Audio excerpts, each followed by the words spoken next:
Vale. Benvinguts a Sarsamoc. Soc Alba Quesada, estudiant de Geografia de la Universitat d'Alacant. Avui ens acompanya Josep Ibars Valldahl, professor de Geografia, doctor en Geografia i màster en Turisme, professor titular del Departament d'Anàlisi Geogràfica Regional i Geografia Física de la Universitat d'Alacant, membre de l'Institut Universitari d'Investigacions Turístiques. Ha compaginat la docència universitària amb la investigació en matèria turística i l'acompliment de diferents càrrecs en organismes públics. Va ser director de la Fundació Cabanilles d'Alt d'Estudis Turístics i cap del Servei d'Estudis i Planificació de l'Agència Valenciana del Turisme. Ha sigut director de l'Institut Valencià de Tecnologies Turístiques Invattur, dependent de la Generalitat Valenciana des de 2009 fins a 2012.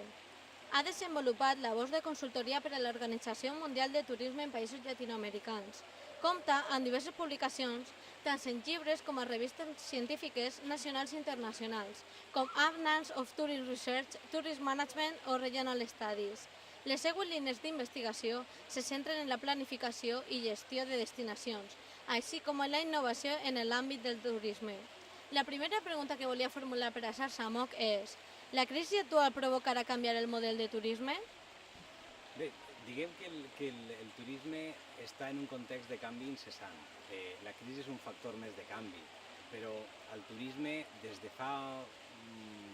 probablement en torn a 5-10 anys hi ha una acceleració de canvis que venen derivats dels canvis en el comportament de la demanda, de les noves tecnologies de la informació i la comunicació, i diguem-ne que en aquest entorn de canvi la crisi és un factor al que hi ha que considerar també amb més detall. Hi ha que dir que el turisme està creixent a escala mundial en un 4% i és un dels sectors econòmics que millor està resistint a la crisi, però no per això s'han de negar la necessitat de fer uns canvis que ja d'alguna manera s'albiraven abans de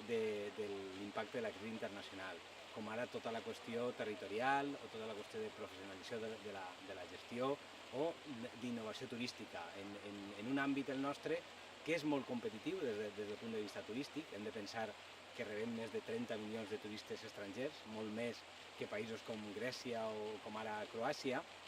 però que el turisme i les destinacions en particular exigeixen una reinvenció constant. El model d'interior té una relació diferent amb el territori? El model interior ja comença a créixer d'una manera més significativa a partir dels anys 90. Ja rep l'experiència negativa en molts casos del desenvolupament d'àrees litorals on la massificació i on un creixement urbanístic abusiu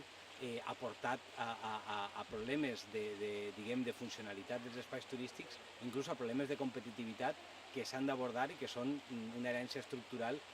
a la que s'ha de fer front. Però el turisme interior als anys 90 d'alguna manera es conflueixen una sèrie de factors, com ara les polítiques de desenvolupament rural a Europa, els canvis en la tendència de la demanda, un enfocament del desenvolupament rural de baix a dalt, bottom-up, i això fa que creixi d'una manera espectacular l'allotjament turístic a l'interior. Un creixement que hi ha qui pensa que pot ser inclús excessiu, perquè es pugui donar un cert nivell de sobreoferta en algunes comarques rurals, perquè la mitjana d'ocupació està en torn al 20%, és una mitjana d'ocupació molt baixa per a la viabilitat empresarial. Només s'explica en el cas de cases rurals que es lloguen completes i seria impensable que un hotel en aquestes xifres poguera mantindre's viable. Aleshores, hi ha hagut una eclosió on el patrimoni, fent referència a la pregunta inicial, el patrimoni cultural, el patrimoni natural, està en el centre de l'atractiu de les comarques d'interior. Això ha de ser així, això s'ha entès molt bé en àmbits com els que estan en l'entorn dels espais naturals protegits, com ara pot ser el Parc Natural de la Zona Volcànica de la Garrotxa, que té un pla de desenvolupament sostenible del turisme molt atractiu, en tant en quant també connecta iniciatives europees com la Carta Europea del Turisme Sostenible, i el model de turisme interior, de turisme rural, no té altra alternativa, ha de ser un model de base fonamentalment patrimonial. i en el moment, diguem, del major creixement urbanístic també ha sofert tensions territorials que ara estan un poquet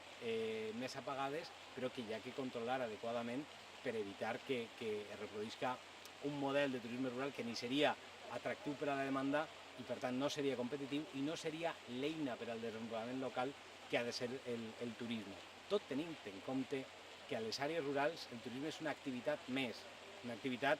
amb una certa simbiosi en la protecció dels espais naturals, en la revalorització del patrimoni cultural, però que no pot ser la solució, diguem, a tots els problemes del món rural, ni a Europa ni al nostre àmbit territorial. I que ja que voleu dir una estructura diversificada, on el turisme té un pes, té una expectativa de creixement interessant, però que tampoc hi ha que sobrevalorar-lo excessivament, com sembla que s'ha fet en algunes comarques vinculades al tema, sobretot, de programes europeus com ara LEADER o PRODE. I quina oferta turística tenen les ciutats? Hem fet un repàs sobre el turisme a àrees litorals, el turisme a àrees d'interiors rurals, espais naturals protegits, i les zones urbanes són tradicionalment, les àrees urbanes, uns grans espais d'atractiu turístic. Són, per definició, un espai turístic multiproducte, atrauen demanda de negocis, de congressos, demanda de turisme cultural, demanda de creuers, i a la Comunitat Valenciana tenim, a la Comunitat Valenciana, a Catalunya i a Balears hi ha exemples de turismes urbans molt, molt interessants. El cas més significatiu, òbviament, seria Barcelona, que és una capital de turisme mundial i que una xifra rellevant, els quasi 7 milions de viatgers que té a establiments hotelers anuals, però que també fa plantejar altres problemes d'actituds, diguem, per part dels residents de percepció negativa de l'activitat turística, ahir on hi ha massificació, ahir on han pujat excessivament els preus del sol, i que es fan plantejar també que una ciutat turística d'èxit també ha de buscar un equilibri des del punt de vista de la sostenibilitat en l'àmbit econòmic, però també ambiental i sociocultural. Tenim ciutats com ara València que des d'un volum de turistes inferior, al cas de la capital catalana, ha crescut més que moltes ciutats europees en temes de short breaks, de turisme cultural, de turisme de béns, i a posar de manifest com l'activitat turística pot ser una activitat també de pes en l'àmbit de la diversificació urbana. I també hi ha que tindre molt en compte com el turisme a les ciutats contribueix també a posar en valor la imatge, a projectar una imatge atractiva de la ciutat, que és positiu en l'àmbit turístic, però ho és també per a captar inversors, per a la pròpia autosatisfacció del resident, i també per fer-nos descobrir la ciutat d'una altra manera. És el cas de ciutats com ara Tarragona, Girona, Elx, la pròpia ciutat d'Alacant, que han repensat el seu patrimoni perquè han vist que tenia un atractiu turístic i que també aquest atractiu turístic serveix per a rehabilitar el patrimoni, per a posar-lo en valor i per a que puguen gaudir tant residents com turistes. I aquest és un poquet l'enfocament. Des de l'àmbit turístic estem en una activitat, en una perspectiva de creixement molt interessant, encara més en el cas de la crisi, una perspectiva que es pot traduir en impactes positius a diferents nivells territorials, és a dir, tot el territori de l'àmbit de parla catalana pot ser turístic, però on hi ha que tindre molt en compte que el turisme no va ser la solució de tots els problemes i on hi ha que haver una base de gestió i una base d'atractiu territorial, d'infraestructures, de competitivitat que hi ha que construir de manera público-privada per a ser realment destinacions competitives en un àmbit, el turístic, que té una concurrència a totes les escales, a escala europea i a escala mundial, que ens obliga a gestions turístiques avançades. I així, recapitulant també temes,